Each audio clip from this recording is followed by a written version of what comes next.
wonderful actually to be a writer in a not stable country, because you have much more material than the writers in stable and fixed countries have, and because the writer in a country like Ukraine or Russia or Belarus becomes immediately the commentator of the events, and the events are numerous and the events are not easily foreseen.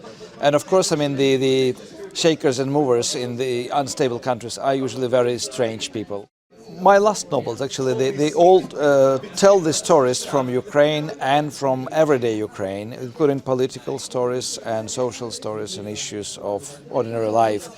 And in fact, actually, I was trying to sometimes to avoid too much politics in the novel, but it is impossible because the life in Ukraine is so politicized that actually even old babushkas in the countryside in a remote village knows 10, 20, 50 members of parliament by names, including names of their lovers and wives and the stories. So, in fact, every problem which a writer notices in life, comes across, becomes part of the novel.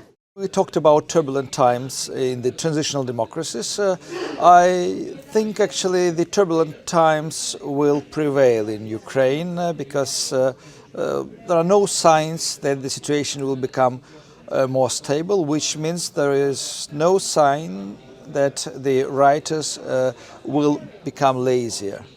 There is always something to do, and of course with today's situation I think the writers are even more active as journalists as before.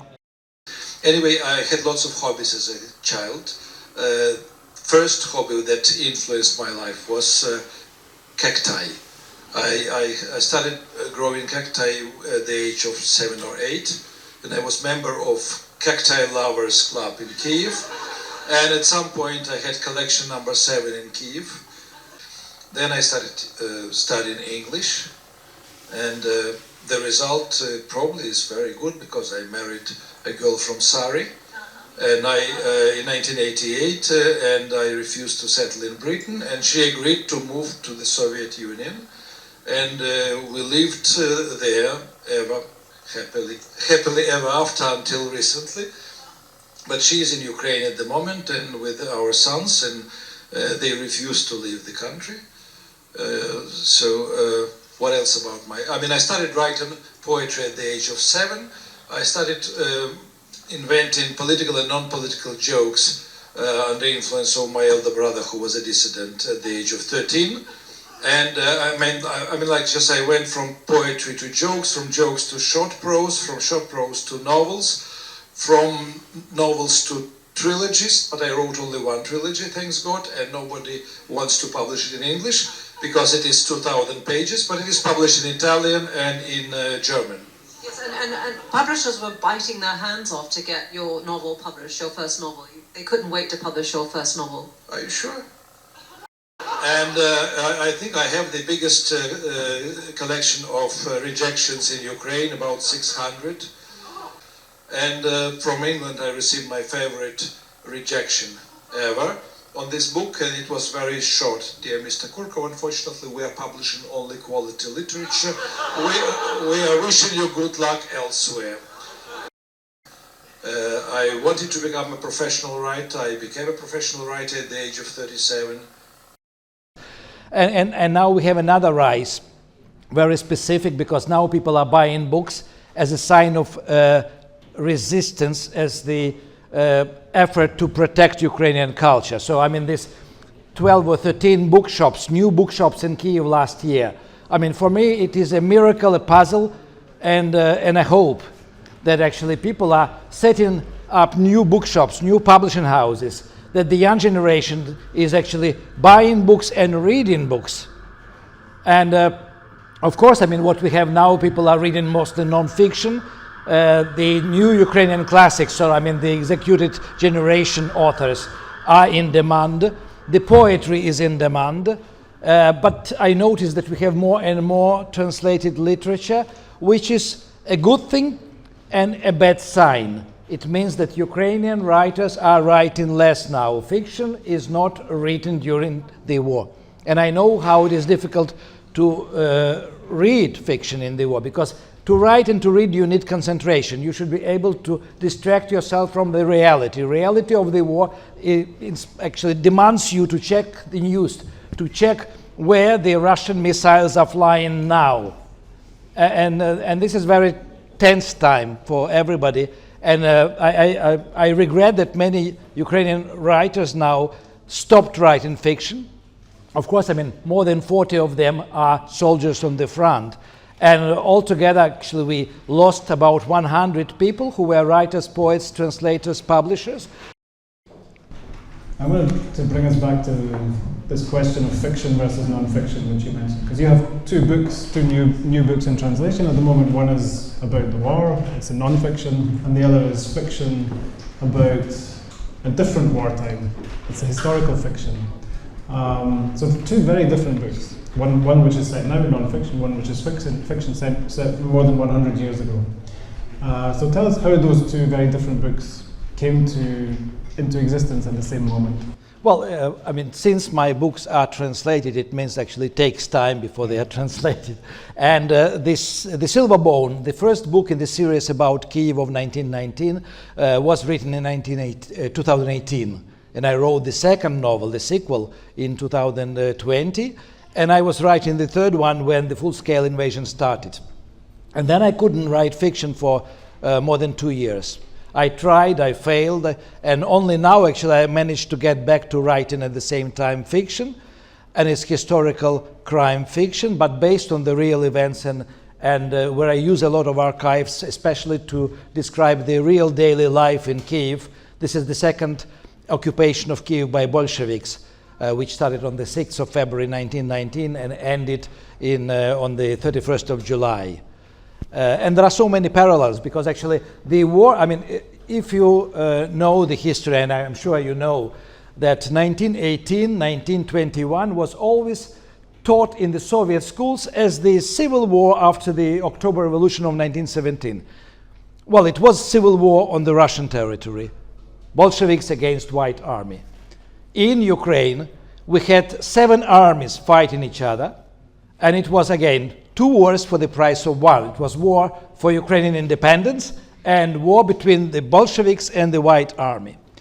And this was never taught until 30 years ago. And it is incredible because Kiev changed hands 13 times. It was controlled by Bolsheviks 4 times. The last moment, I mean, which is for me, I mean, I want to write about this period also, is 1920, 1921, when Kiev was taken over by Polish army. I mean, there is not a single book about this. But what is important that the parallels I mentioned, Kiev was attacked in February 2022 from the same northeastern side as Kiev was attacked in 1918 by the Red Army of General Muravyov. And in October 2022, the same streets and almost the same buildings were shelled as they were shelled in 1918 by Muravyov's Red Army. So, I mean, and in 1918-21, this war was the war of the Red Army to take over all of Ukraine and to transform it into the Soviet Republic. And the idea of Putin this time was the same. He wanted actually to take all of Ukraine and make it another province of Russian Empire. It failed. Are there some kind of lessons we can learn that would be useful for today from this kind of history of, in the end, defeats? Well, I mean, I'm a pathological optimist, and I believe in mankind, and I believe that it is possible to learn lessons from history. Well, I don't believe in the later ones. I mean, I see that actually the mistakes are repeated and people do forget. I mean, people forget how a fascist regime can be established. We saw it. And so, I mean, you shouldn't rely on the history. You should just control the political situation around you every moment. And so also Europe shouldn't rely on the declaration of democracy, because, I mean, a fascist regime can just pop up anywhere, from Hungary to other corners of Europe, and the ordinary citizens just will not notice it until the foreign agent law is signed in Bulgaria by the president of Bulgaria or by Orban, and then the same thing will happen to these countries as it happened to Russia. So I asked you about the time period for the book, The Silver Bone, but I'm also interested in not only the time but also the place, because this is a book about Kiev. Yeah. It's not your first book set in Kiev. And you are from Kiev, or lived in Kiev for a very long time. It seems like you have I always feel like Kiev in your books is a character. It's not just a place where things happen, it's kind of a character. It has its own personality. It seems to somehow influence the characters, influence the plot in some ways. If you get The Silver Bone, which I hope you do, there's a nice map in the inside cover where you can see where everything is happening. And I want to ask you about Kiev, about writing about Kiev. Well, I had a dream probably from the end of 1980s, to return Kiev to the map of the literary cities of the world. That's why actually I wrote so many novels set in Kiev. And I mean, writing about Kiev in 1919, it was actually a huge discovery for me, because I have several maps of 1913, 1918, 1919. I have German maps of German army of Kiev. And from time to time, actually, I take one map and I walk according to this map, checking which buildings are still there, and try to find out who was living there, what happened there.